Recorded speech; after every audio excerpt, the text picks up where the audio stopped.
5월 8일 월요일 예쁜 매일 말씀 함께하는 여러분의 삶 가운데 하나님이 주신 은혜가 가득하기를 간절히 소원합니다. 오늘은 특별히 한국 어버이날인데요. 거친 세상에서 우리에게 늘 그늘이 되어주셨던 부모님의 은혜에 감사하며 보내는 하루 되기 바랍니다. 저희가 계속해서 발람과 발락과 발람 이야기를 나누고 있는데요. 상당히 헷갈릴 수 있는 이름인 것 같아요. 익숙치 않기도 하고요. 발락은요, 축구선수 아니고요. 그 당시 모압이라는 나라의 왕이었습니다. 그리고 발람은요, 그 당시에 아주 유명한 메소포타미아 지역에 살고 있었던 예언자 혹은 점술가로 볼 수 있습니다. 지금까지의 상황을 아주 짧게 좀 정리하면요. 이스라엘 백성이 출애굽해서 계속해서 가나안 땅으로 가까이 가고 있는 거예요. 물론 바로 못 가고 이렇게 돌아갔기 때문에 모압 앞에 지금 이스라엘 백성이 와 있는 겁니다. 그런데 모압 왕이 이스라엘 백성에 대해서 다 알아요. 아주 강력한 백성이라는 것도 알고 이미 전쟁을 이기고 여기까지 왔다라는 것도 압니다. 더더욱 재밌는 것은 이스라엘의 하나님이 여호와 하나님이라는 것도 알아요. 그러니까 이제 곧 자신의 나라가 또 자신도 누리고 있었던 이 왕의 권위를 잃을 것 같은 거예요. 절대로 그냥 싸워선 이길 수가 없다라는 걸 아주 명확하게 아는 거예요. 그러니까 나름 용기를 낸 건데 이 방법이 바로 이 당시에 아주 유명했던 발람이라는 예언자를 불러와서 이스라엘을 저주해달라고 부탁합니다. 그러니까 발람이 이스라엘을 저주하고 자신들도 최선을 다해서 한번 싸워보려고 하는 거죠. 사실 앞에 본문을 차근차근 읽어 오셔서 아시겠지만 이 둘 사이의 긴장감이 지금 상당합니다. 나름 발락은 모압의 왕이잖아요. 발람이 아무리 유명하다고 해도 발람 앞에서 발락은 힘이 있는 거예요. 그런데 좀 저주 좀 해줘. 그랬더니 발람은 나는 하나님이 말씀하신 것밖에 못합니다 하면서 계속 이스라엘 백성을 축복하는 거예요. 이게 반복되니까 계속해서 긴장감이 좀 커지겠죠? 오늘은요, 주일과 또 오늘 본문, 월요일 본문을 좀 짧게 함께 나누려고 하는데요. 토요일 본문은 돌아오는 주 토요일 날 토요 모임 영상으로 올려드리도록 하겠습니다. 민수기 24장 1절에요. 예언자 발람이 하나님께서 자기가 이스라엘 백성을 축복하는 걸 선하게 여기시고 기뻐하시는 걸 알아요.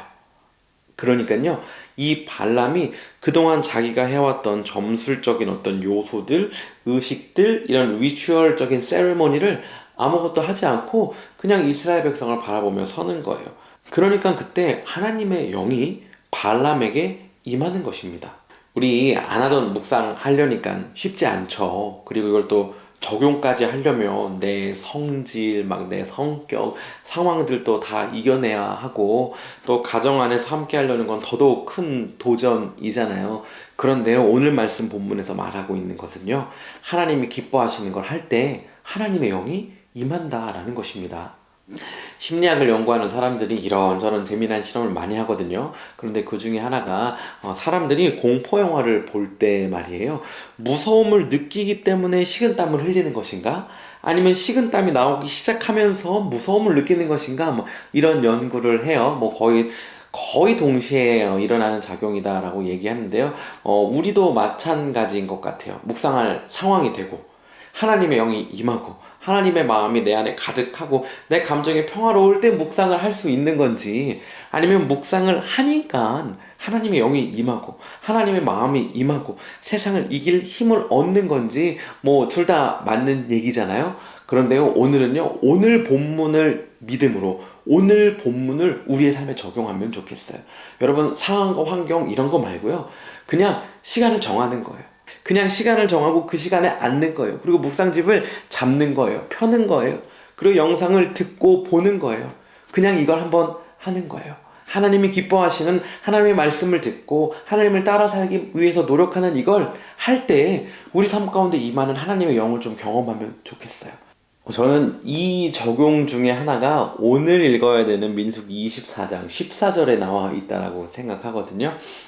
모압 왕 발락이 이제 화가 날 대로 난 거예요. 왜냐하면 3번씩이나 예언자 발람이 저주를 안 하고 이스라엘 백성을 축복하거든요. 그러니까 화가 나서 하는 말이, 야, 너 이제 네가 살던 대로 빨리 도망가. 빨리 달아나라. 내가 너에게 가진 약속을 다 해줬는데 이렇게까지 나를 배반해? 하는 거죠. 물론 발람 입장에서야 하나님의 말씀을 내가 듣고 그거 전한다고 했잖아요, 할 수 있지만, 모압 왕 발락 입장에서는 발람이 하나님과 어떤 관계와 어떤 일이 일어나는지 모르잖아요. 그냥 표면적으로 보기엔 내가 부탁했는데 내 부탁을 계속 거절하는 거예요. 내가 왕인데 자기는 일개 예언자면서 화가 날 대로 난 거죠. 그러니까 너 돌아가, 빨리 달아나 버려 라고 얘기하거든요. 그런데 여기에 반응하는 이 예언자 발람의 모습이 너무나도 쇼킹합니다. 물론 마지막에 그런 얘기는 해요. 먼저 내가 하나님이 나에게 주신 말씀만 전한다고 했잖아요. 이런 얘기는 하거든요. 근데 이 얘기하고 나서 어쨌든 뭐 죄송하게 됐습니다. 뭐 선물 안 주셔도 돼요. 하고 빨리 가거나, 아니면 야, 이러다 정말 죽겠다, 빨리 도망가야겠다 하고 가면 좀 이해가 될 것 같은데, 발람이요, 발락 그 모압 왕에게 뭐라고 얘기하냐면요, 내가 이제 갈 건데 내 얘기를 좀 들으세요. 내가 이 모압에 대해서 하나님이 내게 주신 말씀을 좀 전하겠습니다 라고 얘기하는 거예요. 그리고 당연히 그 얘기는 모압이 망할 겁니다, 멸망할 겁니다, 그 얘기를 하는 거예요. 저는 이 말씀을 보면서, 와, 정말 간이 배 밖으로 나왔구나. 하나님의 영이 임하면 세상의 어떤 권세 앞에서도 주눅들지 않고 살아갈 수 있구나. 다들 짜장면 먹는다고 하더라도 나는 거기서 탕수육 먹겠습니다 라고 얘기할 수 있는 그 힘, 당당함이 하나님의 영이 임할 때 가능한 거구나. 여러분, 오늘 본문 25절에 보면요, 그리고 나서 각각 자기 길로 다 갔대요. 그러니까 마치 이 사람 나랑 뭔가 평생 잘 같이 갈 것 같아 보여도, 그리고 지금 뭔가 좀 너무 잘 맞아서 좋아 보여도, 사실 여러분 경험해 보셔서 알잖아요. 어떤 여건과 환경, 감정이 잘 맞는 순간도 있지만 결국에 또 보면 각자 갈 길 가는 거잖아요. 그런데 내가 왜 그때 이렇게 매여 있었지? 왜 이렇게 내가 할 말을 못했지? 하는 생각들이 나중에 들 때가 있잖아요. 여러분, 각자 삶의 길로 가는데 우리는 어떤 길을 따라가야 할까요? 내가 곧 길이요 진리요 생명이니 나로 말미암지 않고는 아버지께로 올 자가 없느니라 라고 말씀해 주신 예수님, 그 생명 되신 그 길을 따라가는 거예요. 어떻게 해요? 하나님의 영이 가득하여서. 하나님의 영은 어떨 때 가득합니까? 하나님이 기뻐하시는 일을 할 때요. 여러분에게 오늘 강하게 도전하고 싶은 것은요, 하나님의 영이 임하는 그 하나님이 기뻐하시는 일, 그 시작이 예쁜 매일 말씀이라고 생각합니다. 여러분, 우리 24시간 중에 하나님께 드릴 시간을 떼는 거예요. 그리고 이 시간을 지키는 데에 우리의 삶을 최우선순위로 올려두는 거예요. 그렇게 하나님의 말씀을 묵상할 때 우리 삶 가운데 놀라운 변화가 일어날 것이라고 확신합니다. 지난 토요일 알렌 프리미엄 아울렛에서 총기 난사 사건이 있었습니다.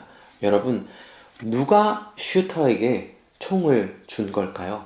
누가 슈터에게 총을 판 걸까요? 누가 방아쇠를 당긴 것일까요? 슈터입니까? 아니면 그 안에 있었던 억눌렸던, 그리고 상처났던 감정입니까? 아니면 그 감정을 받아주지 못하고 다루어주지 못했던 그 가정 책임입니까? 아니면 학교 교육 때문입니까? 아니면 총기 규제를 반대하고 있는 사람들, 정치인들 때문입니까? 아니면 짜증과 화, 분노, 우울, 보복심이 가득하게 만들 수밖에 없는 지금 우리가 살아가고 있는 이 세상 때문입니까? 아니요. 그건요, 그리스도인 때문입니다. 저와 여러분 때문인 거예요. 하나님 마음 없이, 예수님 마음 없이 그냥 세상에 묻혀서 살아가고 있는 그리스도인 때문이라는 것입니다. 교회 때문인 거예요. 그냥 사교 집단으로 전락해버리는, 그리고 공동의 이익을 위해서 그냥 똘똘 뭉쳐있는 그 교회의 모습 때문이라는 것입니다. 여러분, 세상에는 소망이 없습니다. 예수님 알고 예수님 마음 품은 그리스도인, 그리고 그 그리스도인들이 모여있는 교회만이 세상의 소망인 것입니다. 그러니까 저와 여러분, 우리가 소망인 거예요. 우리가 잠잠할 때, 우리가 하나님의 영으로 가득하지 않을 때, 우리가 주눅들어서 하나님께서 주신 말씀을 전하지 못할 때에 세상에 소망이 없는 것입니다. 월요일 다시 하나님 말씀 묵상하기로 결정하기 정말 딱 좋은 날이잖아요. 우리 이 세상의 소망으로서 하나님의 말씀 읽고 묵상하고 나누는, 그리고 삶에 도전하는 그 수고 멈추지 않기로 다시 한번 결단하면 좋겠어요. 오늘 시간을 정하시고 성경을 펴시고 묵상집을 펴시고 또한 말씀 가이드 영상을 함께 나누시고, 또 혹시 함께 나누고 싶은 마음들이 있다면 연락도 하고 카톡도 보내고, 또 이 영상 또 말씀 구절을 함께 나누기 원하는 분들이 있다면 주변에 함께 나눠서 우리 함께 그리스도인으로서 정말 예수님 마음 가진, 그리고 그 마음 가지고 담대하게 살아가는 공동체를 이곳저곳에서 이루어가는 우리가 되면 너무나도 좋겠습니다. 기도하겠습니다. 하나님이 기뻐하시는 것을 하고 하나님의 영에 감동되어 하나님께서 입술에 주신, 마음에 주신 것들을 담대하고 또 아름답게 전하는 우리가 되게 하여 주십시오. 세상의 소망으로 살아가겠습니다. 주님 힘주시고 용기 주시고 지혜해 주십시오. 감사드리며 예수님의 이름으로 기도했습니다. 아멘. 여러분, 우리가 소망입니다. 오늘은요, 여러분 많이 알고 있는 지나의 내가 매일 기쁘게 라는 찬양 추천드리고 싶네요. 하루 또 찬양 듣고 말씀 묵상하면서 힘내는 저와 여러분 되기를 간절히 소원합니다. 샬롬입니다.